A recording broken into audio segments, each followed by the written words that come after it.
God bless America. Hello, everybody. I am the Talk Radio Protege. This is the Protege program. Thank you for joining me on this Friday. I hope that you all have great plans ahead for Saturday. I know that I do. I'm going to enjoy getting to unplug and forget about the news for a couple of days.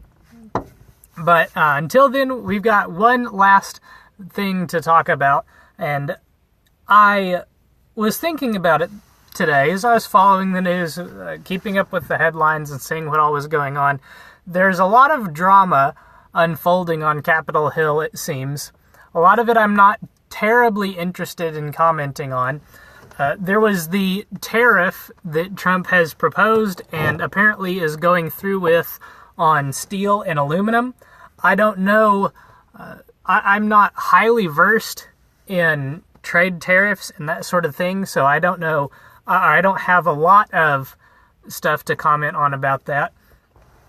I think I can understand where both sides of the argument are coming from. Let me know in the comments if you want to see a video about that. I might do that on Monday if I've got the time to.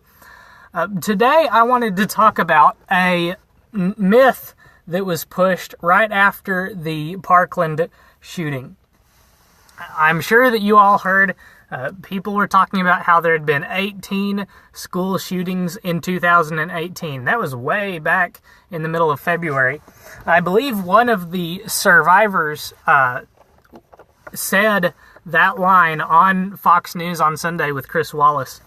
And I wanted to talk about that.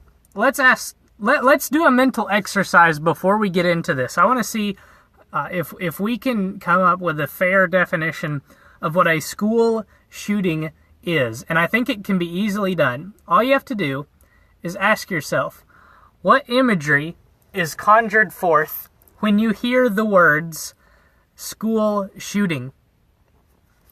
Now, it's a little bit different of a question to ask than mass shooting.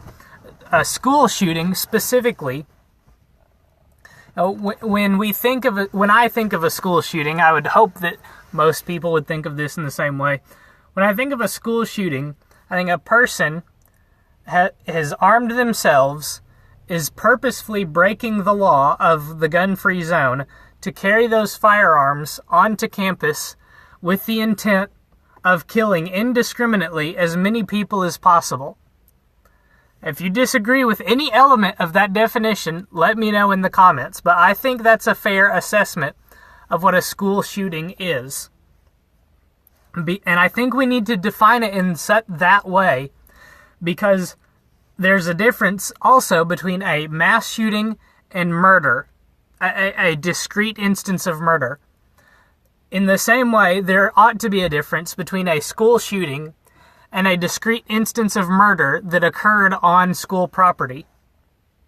If you disagree, let me know in the comments. I'd like to hear what your reasoning would be for including discrete instances of murder or perhaps even suicide or the like as a school shooting. The reason this is important is because we're going to address the list of school shooting that are reported by the organization Everytown for Gun Safety. If you don't know who Everytown for Gun Safety is, it's a ex-Mayor Bloomberg organized group. As you can see in the second paragraph of this story, the incidents reported by Everytown for Gun Safety report such incidents as a suicide of a 7th grader and the shooting death of 2 at Central Michigan University. Now, the shooting at Central Michigan University, that happened today. That's a breaking news story still unfolding. We still don't have all the details on that event. That could be a school shooting, but it could also be a discrete instance of murder. Now, here is the map. Yes, I know I need to use 2 fingers to move the map of the shooting incidents in the United States in 2018. And some of these get a little clustered together, but let's have a look at some of these incidents. Let's start with number 1.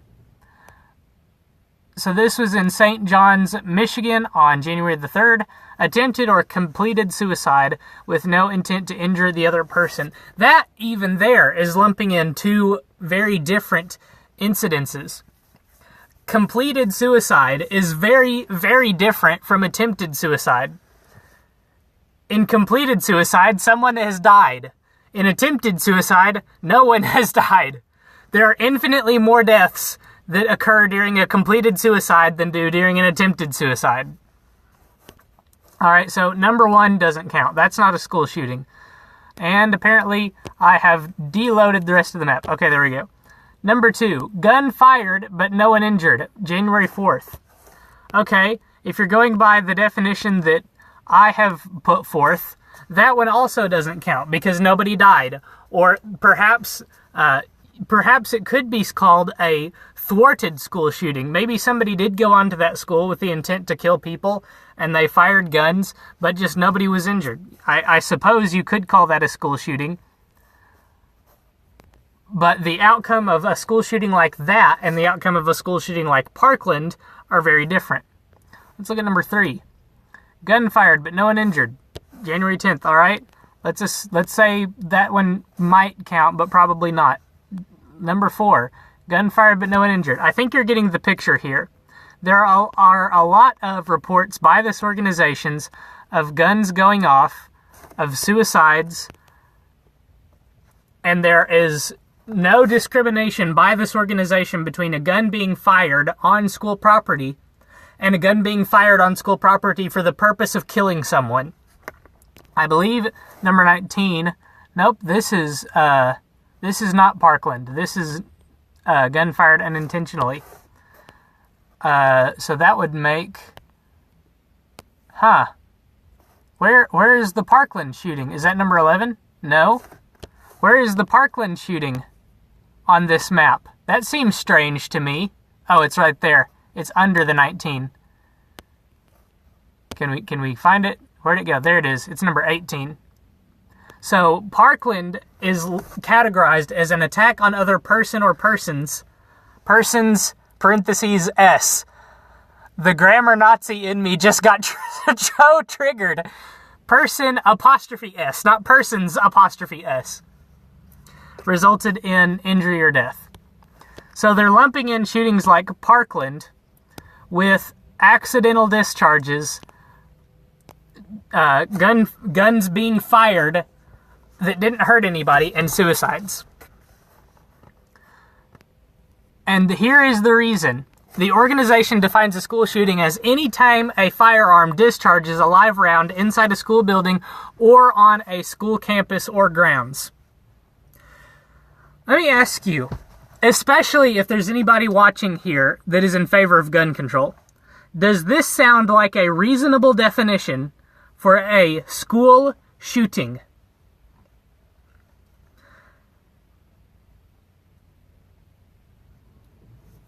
Is it reasonable to say that there might be a difference between a discrete murder carried out on school property and a attack on the school at large by an individual who sought to eliminate as much life as possible?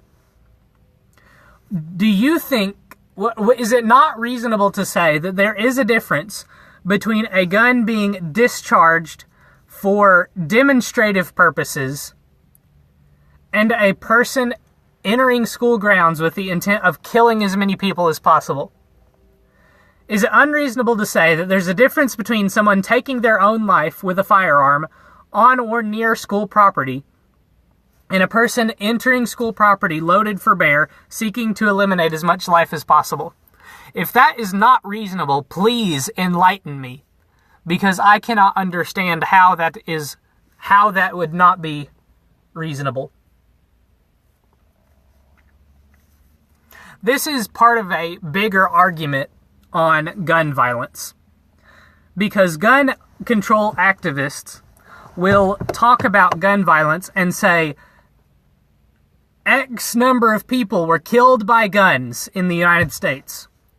And you're supposed to think that's a lot of murder. The reality is, it's not all murder. The reality is, the vast majority of it is suicide. And if somebody is genuinely suicidal, they're going to kill themselves whether they have a gun or not. a lot of that is also gang-on-gang violence.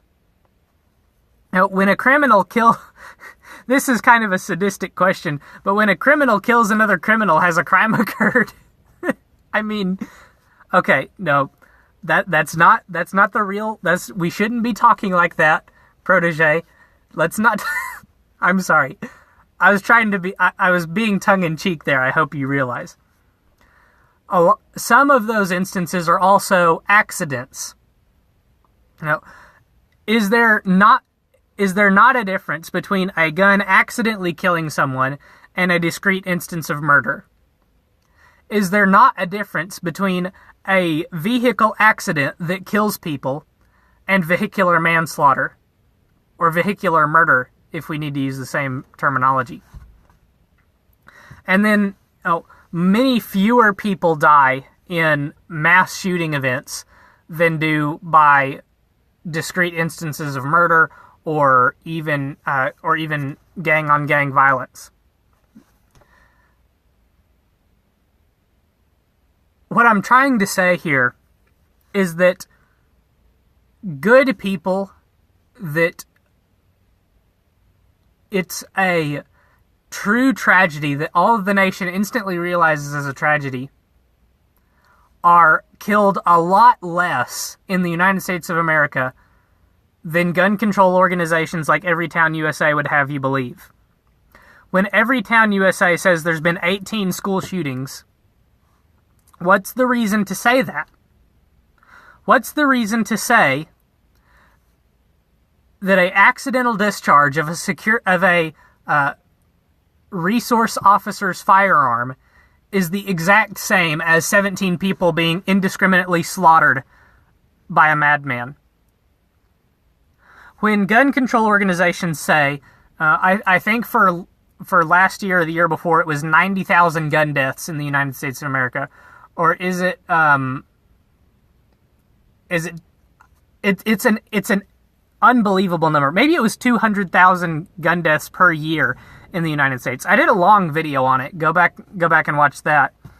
What's the purpose of saying that an accidental death by firearm is exactly the same as a discrete instance of murder?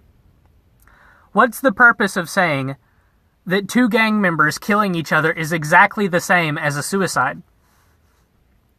What's the reason to conflate all of these things?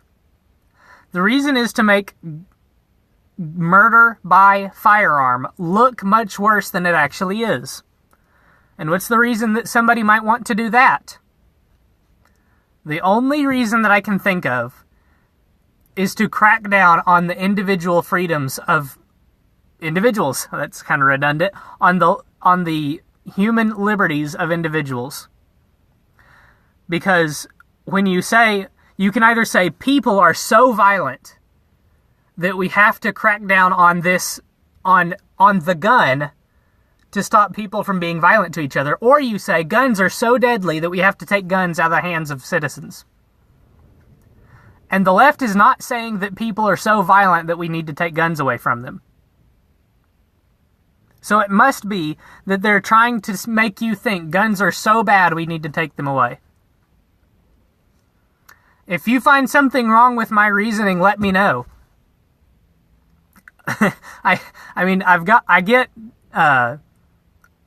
It takes me some time, but I get about a dozen or so views on every video that I make, and I have very few people contradict what I'm saying.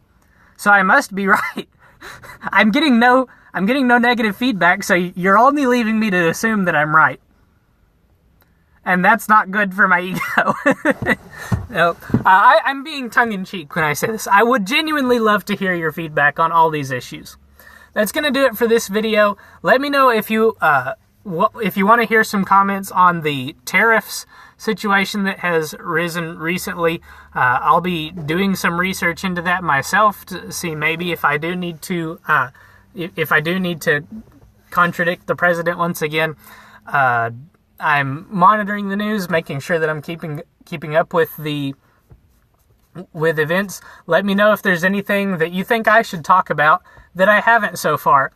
If you like this video, leave a like, subscribe, hit the bell for notifications so that you don't miss upcoming video. I've got another teaser for the project I'm working on for this summer. The script for video number 2 is complete, and I'm working on the script for the last video because I think that that's a good basis for me to organize my thoughts a little better. There is potential for 6 to 7 videos. It's going to be great. You guys are going to love it. So if you're interested in viewing that content, make sure you subscribe and come back. It'll be in July when those videos go live. I hope that you'll all enjoy it. I hope that you'll come back and join me on Monday when we come back for a new report. Until then, have a good night, enjoy your weekend, and God bless.